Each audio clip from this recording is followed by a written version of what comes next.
Sa buong probinsya, ikaw ang magiging ginawa na aakyat para tumanggap ng award. Bukod pa diyan, gusto ng provincial TV station na gumawa ng feature documentary tungkol sa'yo. Pwede ka ba? Ikaw ang kauna-unahang mangingisda sa buong probinsya na makakatanggap nito. President Zhao, kayang-kaya ko ang pag-akyat at pagtanggap ng award. Pero wag na po ang documentary. Hindi po kasi ako marunong magsalita. Kinakabahan talaga ako kapag humaharap sa camera. President Zhao, pumayag na po siya. Kayo na po ang magtakda ng oras at lugar. Ako na mismo ang maghahatid sa kanya doon. Ako na po ang bahala sa documentary. Tiyak ko pong makikipag-cooperate siya. Boss Liu, ito po si Master Chen. Master Chen, hindi lang ikaw ang kinakatawan mo ngayon.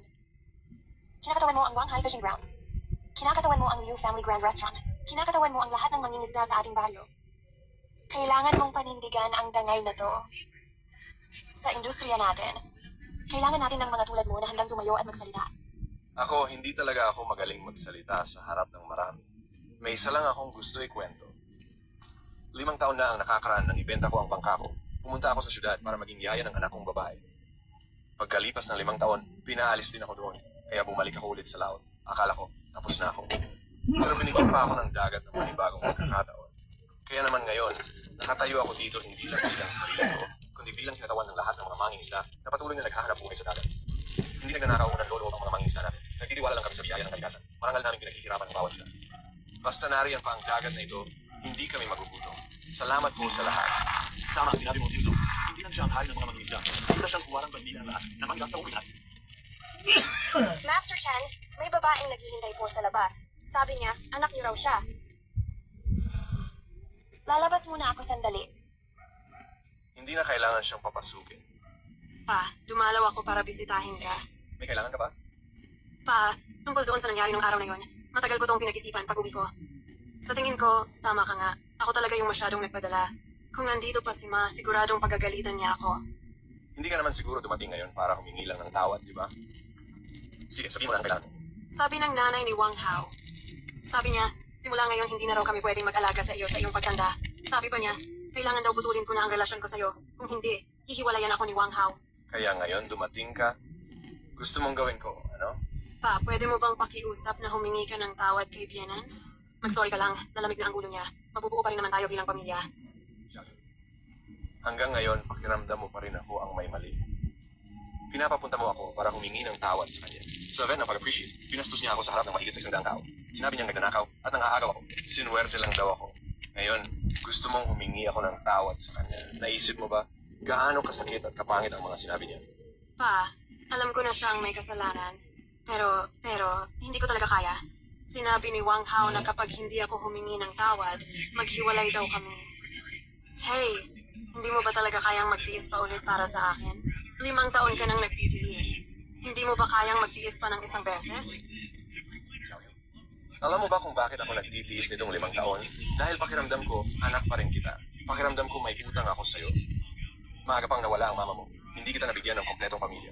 Kaya pilit kong binabawi lahat para sa'yo. Akala ko kasi, anak pa rin kita. Pero ngayon malinaw na sa akin. Hindi na kita anak. Isa ka na sa pamilya, Wang. Tay, Umuwi ka na. Hindi ako hihingi ng sorry. Kung dahilan yan para makipaghiwalay sa'yo si Wang Hao, siya ang hindi karapat-dapat sa'yo. Kung ayaw mong maghiwalay, ikaw na ang maghanap ng paraan. Simula ngayon, hindi mo na kailangan tanungin ako tungkol sa mga problema mo. Ma, mali ba ang ginawa ko? Itinulak ko ng malayo ang taong pinakamahal ako. Pinibigyan ko ng halaga ang taong walang respeto sa akin. Ma, kung andito ka ba, sigurado akong sisigawan mo ako. Tama ang sabi ni Pa.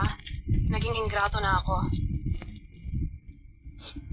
Start with my surprise before Queen Rhaena gives her godhood to the wrong goddess. My queen! Thor is actually a bastard!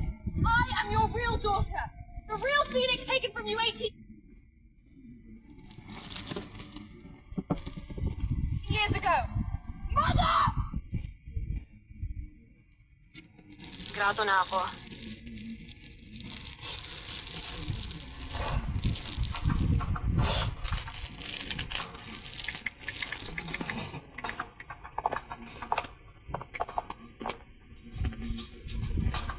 Chen Xiaoyu, napag-isipan mo na ba talaga kapag iniwan mo ako bilang babaeng nagkaroon na ng pangalawang kasal? Ano pa bang maganda ang makukuha mo? Hanggang dito na lang talaga ang buhay mo. Kung mahahanap ko o hindi, akin na yon. Sa 5 taon na to, sa'yo ako umaasa para mabuhay. Umaasa rin ako kay Papa para mabuhay. Hindi ko pa talaga nasubukan mag-isa. Ngayon, naintindihan ko na. Wala talagang mas higit pa sa pag-asa sa sarili. Umuwi ka na.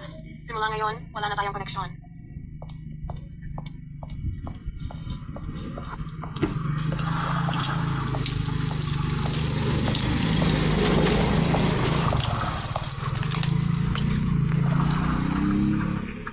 Jiangshu, Xiaoyu, nandito na kayo? Mukhang maganda ang lagay mo ngayon. Jiangshu, hindi ako nandito para magsalita para sa pamilya Wang. Nandito ako kasi gusto kong itanong to. Kulang pa ba ng tao si Papa? Kahit anong trabaho, gagawin ko. Magkuwenta, magbuhat ng mga paninda, maglinis ng isda. Kaya ko yan lahat.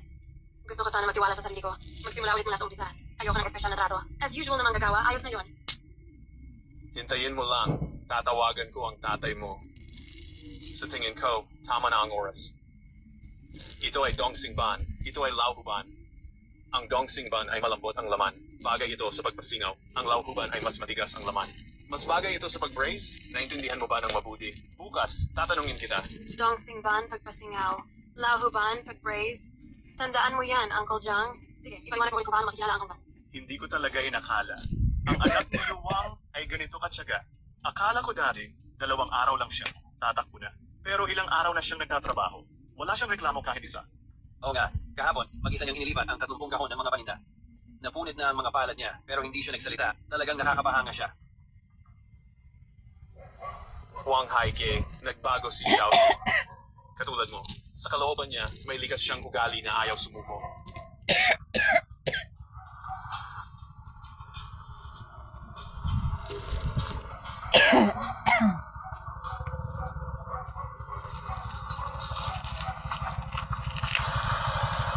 Ibaba ang lambat sa lalim na 320 metro.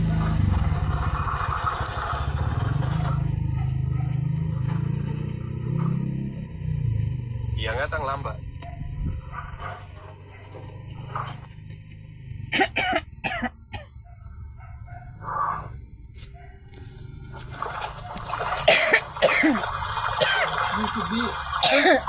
Ganito kalalim, ganito kaganda ang uri nito. Walang kahit anong fishery sa bansa ang makakakuha nito. Hindi nagsinungaling ang tatay ni Dajiang. Parang gintong minatalaga itong karagatan na ito. Inilagay ni Lao Zhang ng permanente ang coordinates. Itong lugar na to, mula ngayon, ito na ang magiging kabuhayan natin. Pag nailabas na sa palengke ang huli ng Wanghai Fishery mula sa trench, 35% ng high-end seafood market sa buong probinsya mapupunta sa Wanghai Fishery. Cheng Shifu, sinabi na ng probinsyal na opisina na gagawin na ang Wanghai Fishery. Bilang pangunahing fishery enterprise ng probinsya, magbibigay sila ng pondo bilang suporta para sa pagpapalawak ng deep-sea fishing technology at pagpapaganda ng lumang daunan. Ikaw ang unang tao sa buong probinsya na bilang nakakuha ng ganitong karangalan. President Zhao, gusto kong gamitin ang bahagi ng perang ito para magpatayo ng isang marker na bato sa Bantalan. Bato ng kasaysayan. May nakaukit sa itaas na 4 na salita, Wanghai Yuga. Para ito sa mga matatandang mangingisda sa aming baryo. Isang pagpapaalala. Buong buhay nila ay nangingisda sila. Pero kahit isang disenteng pangalan, ay wala silang nakuha. Ngayon, mas maganda na ang buhay. Hindi pwedeng kalimutan sila. Walang problema. Ako na ang bahala dito.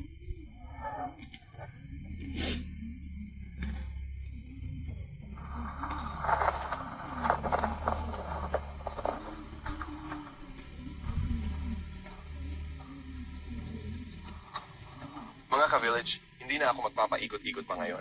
Itong bato ng kasaysayan para sa ating baryo, para sa lahat ng mga matatandang mangingisda.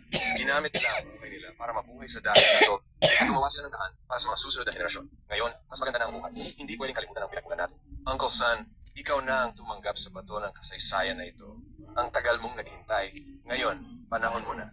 Kung may himala kay Wanghai Kuya sa langit, makakapagpahinga na rin siya ng payapa. Nagkaroon na ng opisyal na pagkakakilanlan ang henerasyon ng tatay ninyo.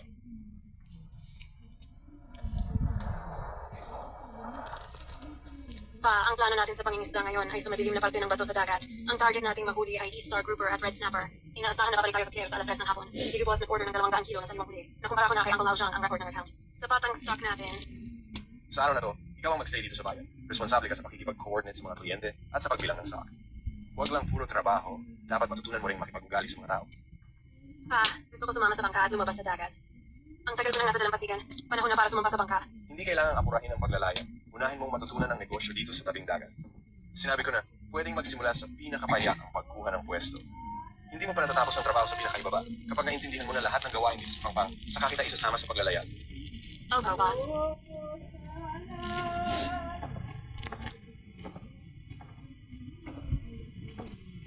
Siyentito, kumpleto na ang mga tao.